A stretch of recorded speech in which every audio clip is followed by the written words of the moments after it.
मुत्तकीन वस्सलातु अल्लाह अस्सलातु वस्सलामु अलैका या हबीब अल्लाह व अला आलिका व अस्हाबिका या नूर अल्लाह सल्लल्लाहु तआला अलैका वसल्लम। वो सुवे लालाज़ार फिरते हैं, तेरे दिन ए बहार फिरते हैं, जो तेरे दर से यार फिरते हैं, दर बदर यूं ही ख्वार फिरते हैं। उस गली का गदा हूँ मैं जिसमें, उस गली का गदा हूँ मैं जिसमें मांगते ताजदार फिरते हैं। फूल क्या देखो मेरी आँखों में, दश्ते तैबा के खार फिरते हैं। जान है जान क्या नज़र आए, क्यों अदू गिरदे गार फिरते हैं। रखिए जैसे हैं खानाजाद हैं हम, मोल के ऐबदार फिरते हैं।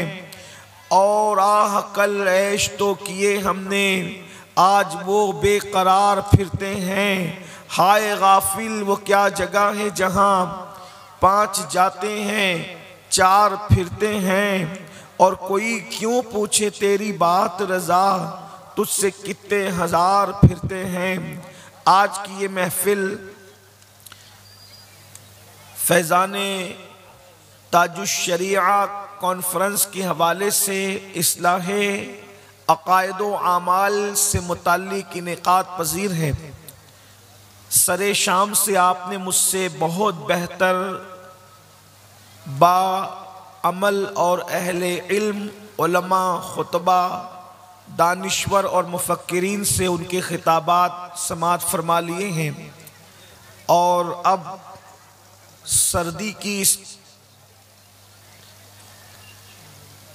तवील रात में, बल्कि रात के आखिरी पहर में आप और हम सब यहाँ पर मौजूद हैं।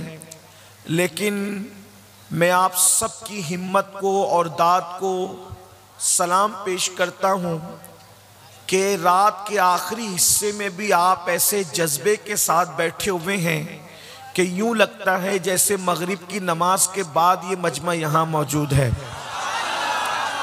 यकीनन जहाँ भी जाते हैं लोग मोहब्बत देते हैं, लेकिन बाज़ इलाके वालों की मोहब्बत मुझे ऐसा लगता है कि आखिरी दम तक मेरे सीने पर नक्श रहेगी। उनमें से एक आपकी मोहब्बत भी है। लेकिन मैं आपकी मोहब्बत का नाजायज़ फ़ायदा नहीं उठाऊंगा। बहुत मुख्तसर में अपनी गुफ्तगू को इख्तिसार के साथ पूरी करने की कोशिश करूंगा। हालांकि मुंतज़मीन महफिल ने मुझे बहुत सारे अनावीन की फहरिस्त सुनाई है। अल्लाह की तौफीक से कोशिश की जाएगी कि उन सारे अनावीन को समेटने की कोशिश करूं। अल्लाह रब्बुल इज़्ज़त की बारगाह में दुआ करता हूं कि अल्लाह तबारक व तआला जिन्होंने इस महफिल को सजाया, कमेटी के तमाम अरकान कारकुनान, यहाँ के उलमाए किराम, इमाम मसाजिद, और जिन लोगों ने भी जिस तरह से इस महफिल में सजाने में जिस तरह की भी कोशिश की, वो यहाँ मौजूद हैं या नहीं मौजूद है, अल्लाह ताला सबको अपनी शान के मुताबिक बेहतर सिला अता फरमाए। और आया करीमा के जिस हिस्से की तिलावत की गई है, अल्लाह तबारक व ताला उसके मुतालिक मुझे हक कहने और आप सबको हक सुनकर उस पर अमल करने और उसे आम करने की तौफीक अता फरमाए। बहुत जल्दी से बगैर किसी तमहीद के या बहुत मुख्तसर तमहीद के साथ कुछ गुफ्तगू पेश करना चाहता हूँ। बहुत तवज्जो से आप सुने और मुख्तसर ही बात होगी, लेकिन आप आखिर तक मेरे साथ रहें तो बड़ी नवाजिशात आपकी। मेरे आका सल्लल्लाहु अलैहि वसल्लम के दीवानों, इस वक्त तो पूरे हिंदुस्तान में इस्लाही मुआशरा के जलसे शबाब पर है। कोई खित्ता हो, कोई इलाका हो, कोई सूबा हो, कोई रियासत हो, हर जगह एक आवाज़ है मुआशरे की इस्लाह, मुआशरे की इस्लाह। और जितने इस्लाही मुआशरा के जलसे हो रहे हैं, जितनी महफिलें हो रही हैं, जितना जितने खुतबा और उलमा की मेहनत हो रही है उससे ज्यादा जराइम बढ़ते जा रहे हैं। सुधरने वालों की तादाद कम है, बिगड़ने वालों की तादाद ज्यादा है, सुनने वालों की तादाद ज्यादा है, अमल करने वालों की तादाद कम है। अल्लाह अकबर। लाखों करोड़ों रुपये रोजाना इस्लाह माशरा के जलसे पे खर्च तो हो रहे हैं, लेकिन जिंदगियां नहीं बदल रही है। जिंदगियों में जैसा इनकलाब आना चाहिए वैसा इनकलाब नहीं आ रहा है। हर दिन गुनाह नित नए अंदाज से हमारे दरवाजों पे सिर्फ दस्तक नहीं दे रहे हैं बल्कि हमारे घरों में घुस चुके हैं। वो कौन सा गुनाह है जो मुस्लिम माशरे में मौजूद नहीं? रोना रोते रहिए, रातें गुजर जाएं लेकिन बात कभी खत्म ना हो। मिसाल के तौर पर बेनमाजीपन का जुर्म अगर देखें हमारे माशरे में मौजूद है, जाहिलों की बड़ी तादाद देखें हमारे माशरे में मौजूद है, औरतों की बेपर्दगी का मामला देखें हमारे माशरे में मौजूद है, चोरियों का मामला देखें हमारे माशरे में मौजूद है। मुसलमानों, हद तो ये है कि जुमा के दिन मस्जिदों के अंदर चप्पल तक चोरी होते हैं। अंदाजा करें, जो कौम जुमा की नमाज में चप्पल चोरी करे उस कौम की हालत क्या है? सोचो तो सही, उस कौम की कैफियत क्या है, उस कौम के मामलात क्या है। चोरों का मामला हो, नाखानदगी का मामला हो, इसी तरीके से औरतों के हवाले से बदनिगाही का मामला हो, जिना को देखें, शराब को देखें, कत्ल को देखें, जुल्म और ज्यादती को देखें, एक गुनाहों का तूफान है। लेकिन इन सारे गुनाहों का खात्मे के लिए गुनाह इंसान क्यों करता है? इंसान गुनाह क्यों कर रहा है? गुनाह करने की वजह क्या है? तो मुझे जो बात समझ में आती है वो ये है, शायद इंसान ये भूल गया कि वो दुनिया के अंदर हमेशा रहने के लिए नहीं आया। इंसान इसको भूल चुका है, इंसान इसको फरामोश कर चुका है। आइए थोड़ी देर, आपने अब तक यकीनन बड़े खुतबा के खिताब सुने हैं, लेकिन मेरी कौम के जो दानिश्वरों ने शायद मेरा इम्तिहान लिया है। मैं कोई खतीब नहीं हूँ, सिर्फ अपने दिल के दर्द के जज्बात को आपके दिलों के दरवाजे पे उंडेलना चाहता हूं।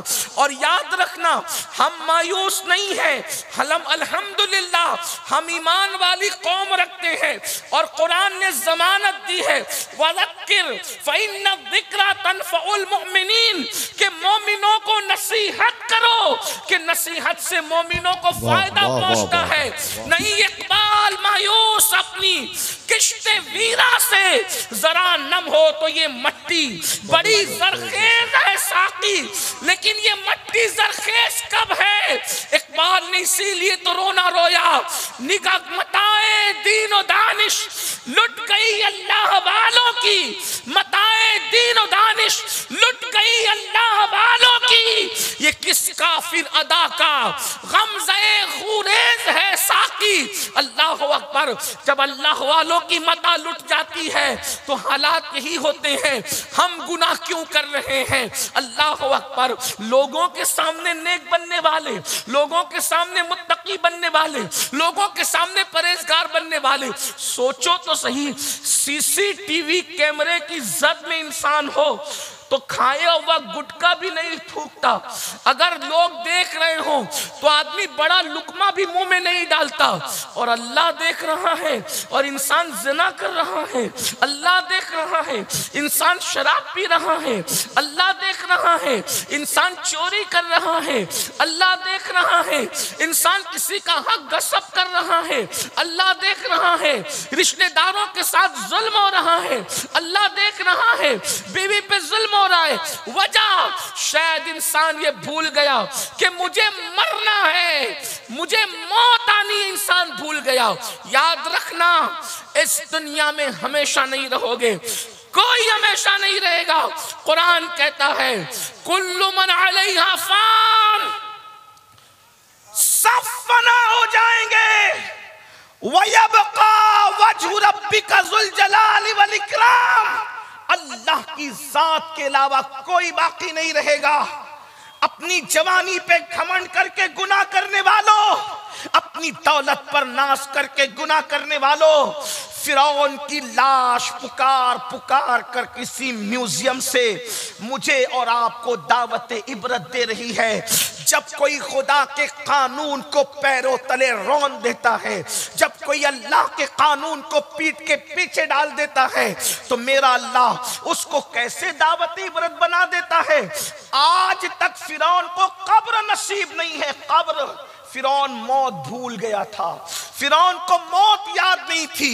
उसने दौलत के नशे में, ताकत के नशे में मौत को बुला दिया था। और आप भी वो गलती कर रहे हैं। कब तक मौत से बचोगे? मौत से नहीं बच सकते। कुरान कहता है ऐनमा तकूनु युद्रिकुमुल मौत वलौ कुंतुम फी बुरूजिम मुशय्यदा। अगर तुम मजबूत किलों में जाके छुप जाओ तो भी मौत से तुम भाग नहीं सकते। मजबूत किलों में भी मौत आकर के रहेगी। अपनी बहनों से भी कहता हूं, मौत आएगी, मौत को मत भूलो। और मरने के बाद अपनी कब्र में अकेले जाना है। न वहां किसी की दादागिरी चलेगी, न किसी की बाबागिरी चलेगी, न गुंडागर्दी चलेगी, न बाबा कोई दादागिरी बाबागिरी नहीं है वहां। वहां सिर्फ और सिर्फ ईमान के बाद नेक अमाल की पुरशिश है। और अल्लाह ने भेजा इसलिए हमें। दुनिया में आने का मकसद कुरान बयान करता है, अल्लज़ी खलक़ल मौत वल हयात लियब्लुवकुम अय्युकुम अहसनु अमला, कि हमने जिंदगी और मौत को पैदा करके तुम्हारा इम्तिहान लिया है कि कौन थोड़ी सी जिंदगी को पाकर अच्छा अमल करता है। थोड़ी सी जिंदगी को लेकर के आयो, बहुत थोड़ी जिंदगी है, जिंदगी बहुत थोड़ी लेकर आयो, बहुत ज्यादा जिंदगी नहीं है अपने पास, बहुत टाइम नहीं अपने पास। अगर सूफिया के फलसफे के तहत जिंदगी देखना चाहे तो कितनी अपनी जिंदगी, इसको फिल्मों के लिए, जिना की फिल्म के लिए, अय्याशी के लिए, आवारगी के लिए, जुल्म के लिए, ज्यादती के लिए रखा है। कितनी है? सूफिया फरमाते हैं फलसफे मौत हयात तो बस इतना है, पैदा हुए, अजान हुई और मर गए, नमाज हुई।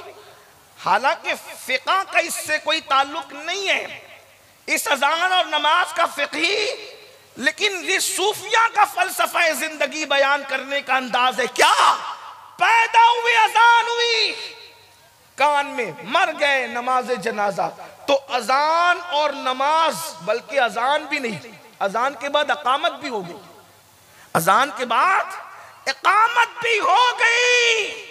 और इकामत और जमात में जितना वक्फा होता है बस इतनी अपनी जिंदगी। कितनी जिंदगी है?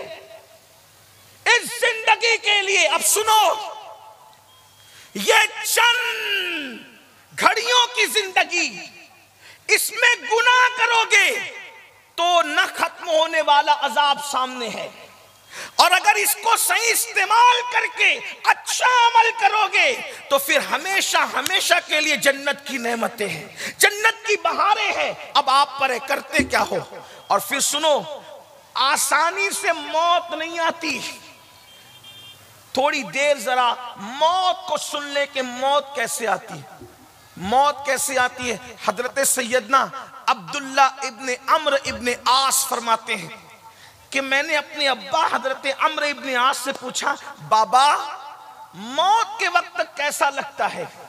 जिस घाटी से आपको और हमें गुजरना है, जिस मौत को बुला रखा है। हजरत अम्र इब्ने आस से जब उनके शहजादे, वो खुद भी सहाबी हैं, उन्होंने पूछा, बाबा मौत के वक्त कैसा लगता है? तो हजरत अम्र इब्ने आस फरमाते हैं, बेटा अगर किसी के सीने पर जमीन और आसमान को समेट के रख दिया जाए।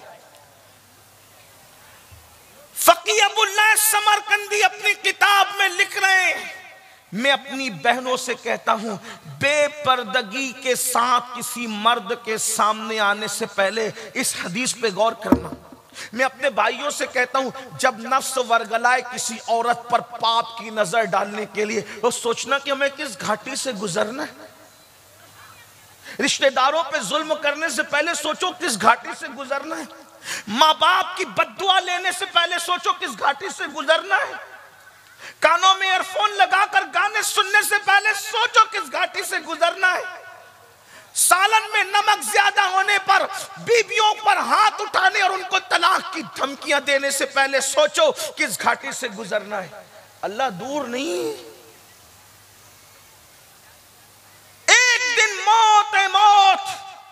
अम्र इब्न आस कहते हैं जब इंसान मरने लगता है तो उसके सीने पर इतना वजन रख दिया जाता है, ऐसा लगता है कि जैसे जमीन और आसमान को समेट कर उसके सीने पे रखा गया है।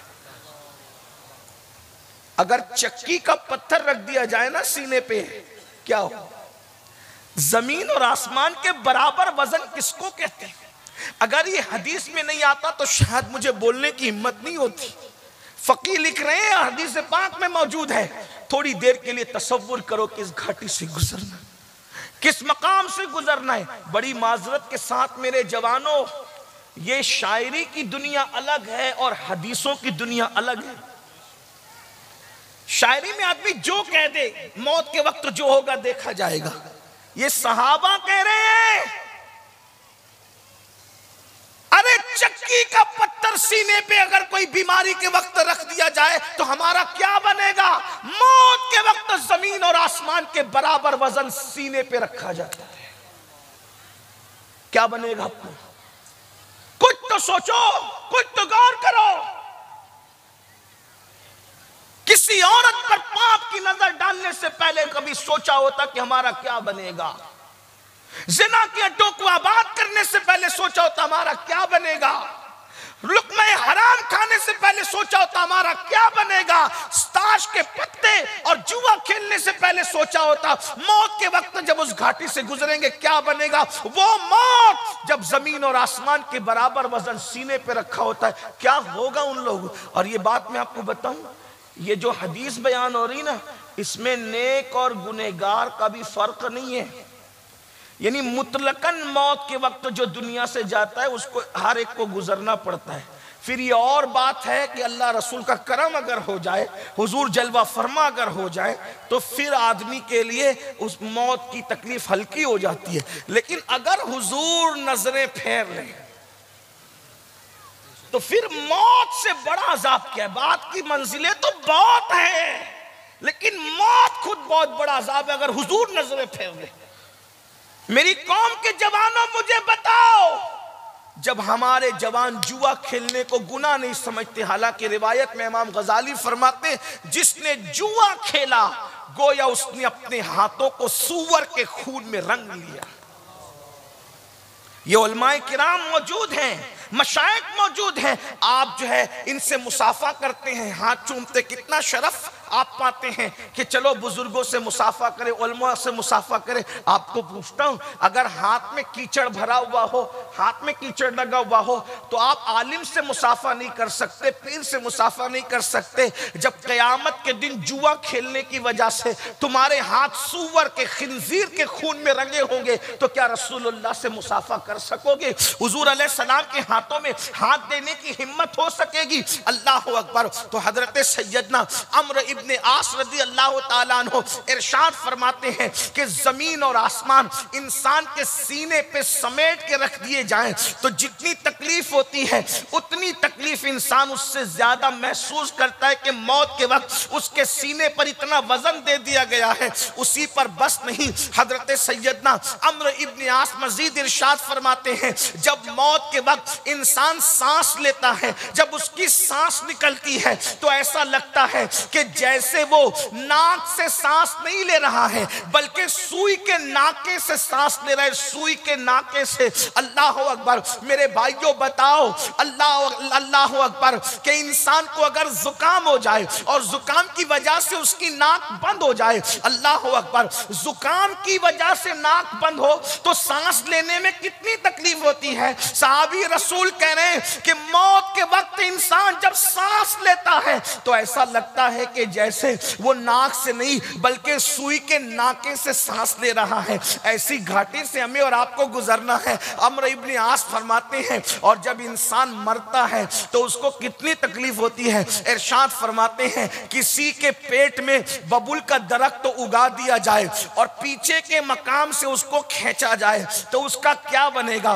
अम्र इब्न आस फरमाते हैं ऐसी तकलीफ मौत के वक्त होती है, फिर अपने बेटे से कहते हैं अब्दुल्ला इससे ज्यादा क्या बताएं, मौत की तकलीफ बयान नहीं हो सकती। अब मेरे आका अलैहिस्सलाम के दीवानों, मेरी कौम के जवानों, मेरी भाई मेरी बहनों, मुझे बताओ इस घाटी से गुजरना है, फिर भी इंसान जुल्म करेगा, फिर भी इंसान गुनाह करेगा, फिर भी इंसान बुराइयां करेगा। बताइए ना कितने गुनाह है। किसी का हाल ये है, कोई माँ का दिल दुखा रहा है, अल्लाह अकबर, नौजवान आज के लड़के और लड़कियां अल्लाह अल्लाह माँ बाप को भीख मांगने पे मजबूर कर रहे हैं, कोई धक्के दे के माँ बाप को घर से निकाल रहा है, कोई माँ को बहन के घर पहुंचा रहा है, कोई माँ से कहता है क्या तेरे और बच्चे नहीं हैं, मैं ही तुझे पालूं, कोई बाप को कहता है बस करो तुम्हारी बीमारी पे खर्च करते करते मैं थक गया हूं। मुझे बताओ अल्लाह अकबर, नादानो अच्छी तरह से सुन लो, माँ बाप उस नेमत को कहते, उस नेमत को किसी के खूबसूरत चेहरे को देखकर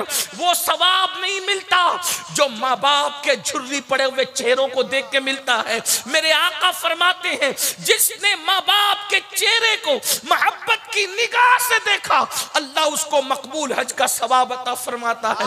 मेरे आका सल्लल्लाहु अलैहि वसल्लम के प्यारे दीवानों, आजकल की नौजवान लड़कियां जब बहू बनकर आती है तो सीरियल देखने की वजह से, फिल्में देखने की वजह से, उनकी सही तरबियत न होने की वजह से उनको सबसे ज्यादा अगर नफरत होती है तो बुढ़े लोगों से होती है। ओ नौजवान लड़के और लड़कियां, आजकल नौजवान लड़के और लड़कियां बुढ़ों को पसंद नहीं करते, बूढ़ों को पसंद नहीं करते, क्योंकि फैशन चला है, आज का ट्रेंड चला है। ये बुढ़े लोग बकबक करते हैं, ये तो बेपर की बातें करते हैं, इनको तो अकल नहीं है, इनको तो समझ नहीं। सुन लो, अल्लाह के रसूल अलैहि सलाम ने फरमाया तुम्हारे लिए बरकत अपने बड़ों से वाबस्तगी में है, अपने बड़ों से वाबस्ता रहो। बूढ़े लोग बकबक करते करने दो, बदअक्ली की बातें करते करने दो। मैं कहता हूं हर बूढ़े को घर से निकालोगे तो एक दिन तुम्हें भी तो बुढ़ापा आएगा ना, अपना क्या बनेगा, अपना क्या बनेगा। और याद रखना ये हमारा इम्तिहान है, इम्तिहान कि हम बुढ़ापे में पहुंचने के बाद माँ बाप के साथ सुलूक क्या करते। और ये भी याद रखो इस्लाही माशरा के जलसे में आने वालों, इस्लाही माशरा की गुफ्तगू सुनने वालों, जिसके दामन में माँ बाप की दुआ नहीं है वो इंसान करोड़पति हो जाए, अरबपति हो जाए, खरबपति हो जाए, वो कभी कामयाब नहीं हो सकता। दुनिया का सबसे कामयाब इंसान वो है जिसके दामन में माँ बाप की दुआ है। अगर माँ बाप की दुआ है तो इंसान दुनिया में भी कामयाब है और आखिरत में भी कामयाब है। आप क्या समझ रहे हैं माँ बाप की दुआ को? माँ बाप की दुआ चोर और डाकुओं को वली बना देती है और माँ बाप की बद्दुआ वलियों की विलायत को भी छिनवा देती है। इसलिए अपने माँ बाप का दिल न दुखाओ। आजकल की लड़कियां शौहर को कहती तुम्हारे अम्मा अब्बा रहेंगे, हम नहीं रहेंगे। मैं जानता हूं कि सास को इल्म नहीं होता, नए दौर की बहू के मुकाबले में उसकी नहीं बनती, लेकिन बहुओं को सोचना चाहिए कि आज मैं बहू हूं, कल मैं भी तो सास बनूंगी। आज किसी का बेटा मेरा शौहर बना है, कल मेरा बेटा किसी का शौहर बनेगा। और एक बात ये याद रखना, अल्लाह के रसूल ने फरमाया कमा तदीनु तुदान, कमा तदीनु तुदान, तुम जैसा करोगे तुम्हारे साथ वैसा ही किया जाएगा। अगर तुमने किसी का बेटा छीन कर किसी औरत को वीरान किया, तुम्हारा एक नहीं दो छीना जाएगा। जितना तुम किसी को सताओगी उससे ज्यादा कोई तुम्हें सताएगा। सास बहू के झगड़े आज घर घर है और हर बहू चाहती है कि मेरी सास ससुर मेरे साथ न रहे, मैं आराम से रहूं। मेरी बहन आज तो किसी की माँ को किसी के बेटे से दूर करेगी, जुदाई पैदा करेगी, अल्लाह कयामत के दिन तुझे सजा देगा, लेकिन उससे पहले दुनिया में तेरी गोद खाली होगी मेरी बहन। मैं बतौर बद्दुआ नहीं कह रहा हूं, आगाह करने के लिए कह रहा हूं। याद रखना अल्लाह के रसूल ने फरमाया कमा तदीन व तुदान, तुम जैसा करोगे तुम्हारे साथ वैसा किया जाएगा। और जब आज तुम किसी को दुख दोगी सास की शक्ल में, कल तुम्हारी बहुएं भी तुम्हें दुख दे। खिदमत करो उनकी, वो बकबक करती है तो बर्दाश्त कर लो मां समझ कर। आइए चलिए एक मैं नुस्खा पेश कर दूं। सास बहू का झगड़ा खत्म कैसे हो? बहुत आसान नुस्खा मेरे पास, बहुत आसान। उसमें पहले एक वाकया बताऊंगा, आपको समझ में आएगा नुस्खा क्या है, तवज्जो करना। लेकिन बहनों से कहता हूं, अपने शौहर को उसकी मां से अलग मत करो, क्योंकि तुम्हारी जन्नत तुम्हारा शौहर है और तुम्हारे शौहर की जन्नत उसके माँ बाप है। वो बीवी कभी भी अक्लमंद नहीं है जो अपने शौहर को अपने माँ बाप से अलग करे। अपने शौहर को जहन्नमी मत बनाओ, मत बनाओ जहन्नमी। ये चंद दिन है, गुजार लो। और एक बात याद रखना, शौहर बीवी जो वो सास बक बक करती है, तकलीफ देती है, मुसीबत देती है, आप उससे प्यार करो। देखो, सबसे प्यार करना सीखो। मैं आपसे भी कहता हूं, मोहब्बत करना सीखो। अल्लाह के रसूल सल्लल्लाहु अलैहि वसल्लम ने फरमाया, मेरे अल्लाह ने मेरी तरबियत की और मुझे अखलाक सिखाए। क्या अखलाक सिखाए? आका फरमाते, मेरे अल्लाह ने मुझे 3 बातें सिखाई। जो तुमसे दूर भागे तुम उसके करीब जाओ। ये सिर्फ सांस के लिए नहीं है, हर मुसलमान इस 3 बात को गौर से सुने। आका फरमाते, जो तुमसे दूर भागे तुम उसके करीब जाओ। रिश्तेदार दूर भागते करीब जाओ, चचा ताया दूर भागते करीब जाओ, दोस्तों दूर भागते करीब जाओ। आका ने हमें अखलाक सिखाए, जो तुमसे दूर भागे तुम उसके करीब जाओ। जो तुम्हें तोड़े तुम उसको जोड़ो।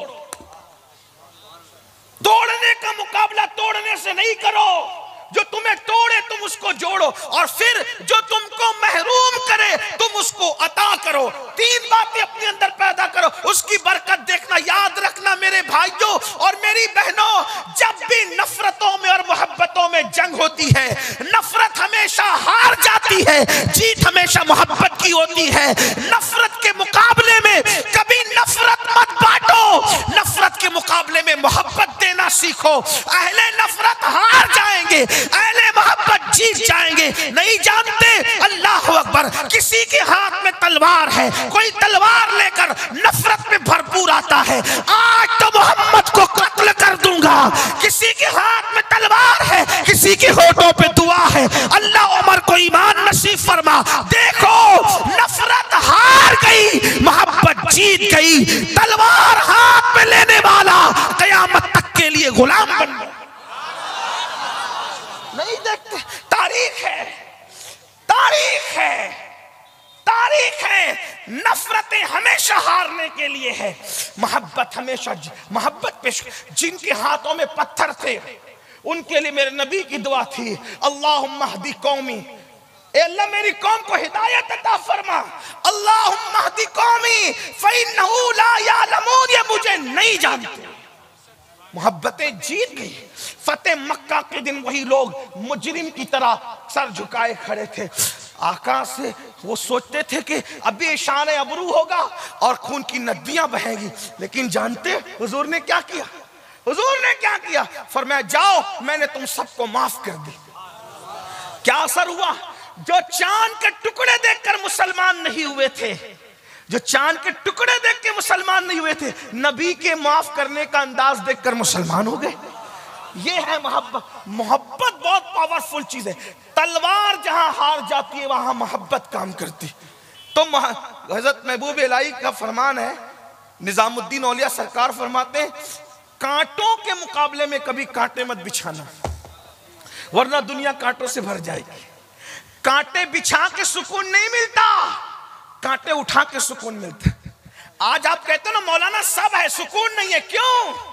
सब है, एसी है सुकून नहीं, पंखे है सुकून नहीं, अच्छा खाना है सुकून नहीं, मुर्ग मुसल्लम मुरग्गन गिज़ाएं सुकून नहीं, अच्छे कपड़े सुकून नहीं, अच्छा मकान है सुकून नहीं, अच्छी दुकान है सुकून नहीं, अच्छा कारोबार है सुकून नहीं, औलाद है सुकून नहीं, बीवी है सुकून नहीं, माँ बाप है सुकून नहीं। कहते हो सब कुछ है सुकून नहीं। नादान, सुकून नरम बिस्तरों से नहीं मिलता। दूसरों को सुकून अता करो, तुम्हें खुद सुकून की दौलत नसीब हो जाए। आज तुम्हारे ज़मीर इसीलिए बेकरार है कि तुमने प्यार देना छोड़ दिया, तुमने मोहब्बत देना छोड़ दिया। अरे मेरे अजीज, कुत्ते को रोटी दो तो इतना सुकून मिलता है, माँ बाप की खिदमत करने पे कितना मिलेगा? सोचो, दरख्तों को पानी देने पे इतना सुकून मिलता है, किसी मुसलमान की खिदमत करने पे कितना सुकून मिलेगा? तो मैं जो नुस्खा पेश करने चला था, मैंने कहा था जल्दी खत्म कर दूंगा, वाकई समेटूंगा, फैलाऊंगा नहीं।